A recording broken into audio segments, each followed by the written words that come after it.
Hi నమస్తే అండి. నేను ఈరోజు గెంజి వడియాలు పెడుతున్నానండి. సబ్బీము బీప్ పిండితో చేసిన వడియాలండి. ఇవి ఎండాకాలంలోనే పెట్టుకుంటాము. అవి ఎలా పెట్టాలనేది ఇప్పుడు నేను మీకు వీడియోలో చూపెడతాను. ఇవి బాగుంటాయండి. పప్పు కూరలోకి కానీ, పచ్చళ్ళలోకి కానీ, రసంలోకి చాలా బాగుంటాయి. నేను దీనికి 3 కేజీలు బియ్యము శుభ్రంగా కడిగి పెట్టుకున్నానండి. నేను మసూరా బియ్యమే కడిగి ఎండకేసాను. ఎండకేసి మిల్లుకి ఎత్తకపోయి మెత్తగా కొట్టుకొచ్చాను. దాంట్లో నేను 1/2 కేజీ పిండి ఎత్తి పెట్టానండి. అదేను మిగతా అంతా వేసి మనం దోసపిండిలాగా జారుడుగా కలుపుకోవాలా. ఇప్పుడు పొయ్యి మీద పెద్ద దబర పెట్టానండి. మొన్న సొరకాయ వడియాలకి పెట్టాను కదా, అదే దబర పెట్టాను. కరెక్ట్గా సరిపోతుంది. పొయ్యి అయితే మండుతుంది. ఎసురుగాగే లోపల మనం ఇవన్నీ చేసుకుందాము. ఇప్పుడు నేను 1/4 కేజీ పచ్చిమిర్చి తీసుకున్నాను. దాంతో కూడా కొద్దిగా ఒక 50 గ్రాములు ఉంటుందండి. అల్లము ఎక్కువ వేస్తే వాసన వస్తుందని నేను కొద్దిగా వేసి 2 మిక్సీ పట్టుకున్నాను. చూశారు కదా, కొద్దిగా వేసాను అల్లము. కొంతమంది వేయరండి, బాగుంటుందని వేసాను. ఇవైతే మిక్సీ పట్టుకుంటున్నాను. ఇప్పుడు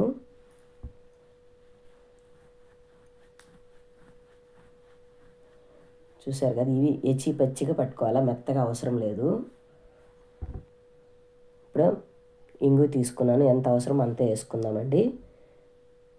ఉప్పు తీసుకున్నాను 1 కప్పు. సబ్బీము 1/2 కేజీ సబ్బీము నేను రాత్రే నానబెట్టి పెట్టుకున్నానండి. నీళ్ళు చాలేదు, పొడి పొడిగా ఉంది. ఇవి కూడా ఇప్పుడు కాగుతుంది కదా, ఏసిట్లో వేసుకుంటాను. సబ్బీము ఎసురు కాగిపోయింది.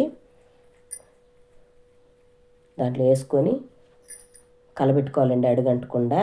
ఇది సగం ఉడికాక మళ్ళీ ఏమేమి వేయాలో చెప్తాను. ఇప్పుడు ఉప్పు వేసుకుంటున్నాను.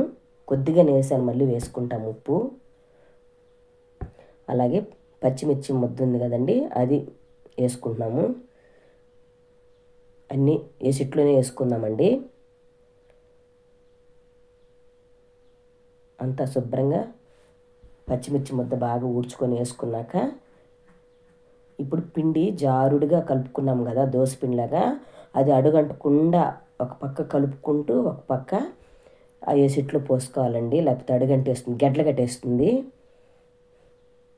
చూశారు కదా ఎలా కలుపుకుంటున్నామో, అలా కలుపుకుంటూ ఉండాలి. గడ్డలు కట్టకుండా ఉండాలి. గడ్డలు కడితే మనము పోసేటప్పుడు బాగుండదు, గడ్డలు గడ్డలుగా. బాగా ఉడకాలండి గింజి కూడా. శుభ్రంగా ఉండేదంతా సరిపోయిందండి, అదే కరెక్ట్గా సరిపోయింది ఆ గింజికి. ఇప్పుడు జీలకర్ర వేసుకుంటున్నాము. జీలకర్ర కూడా బాగా కనపడుతుంది ఆ వడియాల్లో. మనం ఎంత కావాలంటే అంత వేసుకోవచ్చు. ఇప్పుడు వేసుకున్నాను నేను కొద్దిగా, చాలకపోతే మళ్ళీ వేసుకుంటాను. 50 గ్రాములు తీసాడు పక్కన పెట్టుకున్నానండి. ఇప్పుడు ఎంత కావాలో అంత ఇంగువ వేసుకుంటున్నాము. ఇప్పుడు ఉడుకుతుంది కదా ఆ పిండి, ఇప్పుడు దాంట్లో అన్నీ వేసుకున్నాము. ఉప్పు కూడా ఇప్పుడే చూసుకొని సాలేదు, మళ్ళీ ఇప్పుడు కూడా కొద్దిగా ఉప్పు వేసుకున్నామండి. అడగంటకుండా కలబెడుతూనే ఉండాలా. సబ్బీ వేసేది కదా, పిండి కదా, అలా కలబెడుతూనే ఉండాలి అడుగంటకుండా. మాడు వాసన వస్తే బాగుండదు. ఇది సన్న మంట మీదనే ఉండాలండి, ఎక్కువ మంట కూడదు. పిండి పోసాక ఎక్కువ మంట పెట్టకూడదు. అగ్గిలు సాగిన సన్న మంట మీదనే ఉడకాల. చూసారా సబ్బీము గుండ్లు గుండ్లు గుండ్లుగా ఎంత బాగుందో.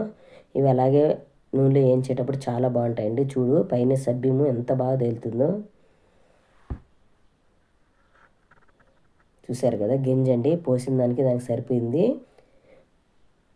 ఒకవేళ గట్టి పడింది అనుకో, ఉడికి నీళ్ళు బాగా కాంచి పక్కన పెట్టుకోవాలండి.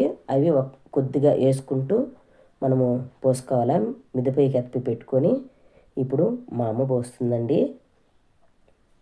1.5 చీరకు వచ్చిందండి. 1.5 చీర మీద కొద్దిగా వచ్చింది.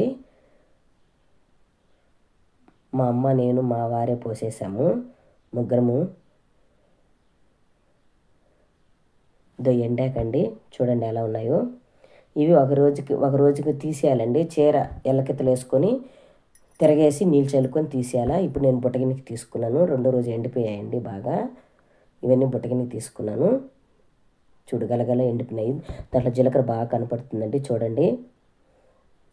అలాగే నా ఛానల్ని కొత్తగా చూస్తున్నట్లయితే సబ్స్క్రైబ్ చేయండి, లైక్ చేయండి, షేర్ చేయండి. నేను ఏదన్నా తప్పుగా మాట్లాడుంటే నా వాయిస్ ఇంతేనండి. అలాగే ఎలా ఉందో మీరు కూడా ఇంట్లో ట్రై చేసి కామెంట్ పెట్టండి. నేను నూనెలో కూడా వేయించి చూపిస్తున్నానండి, చాలా బాగుంటాయి ఉరుగులు. ఇవి సంవత్సరానికి ఒకసారి పెట్టుకుంటామండి. ఇప్పుడు ఎండల కాలము, వడియాలు, ఉరుగులు ఇవన్నీ ఇప్పుడే పెట్టుకుంటాము.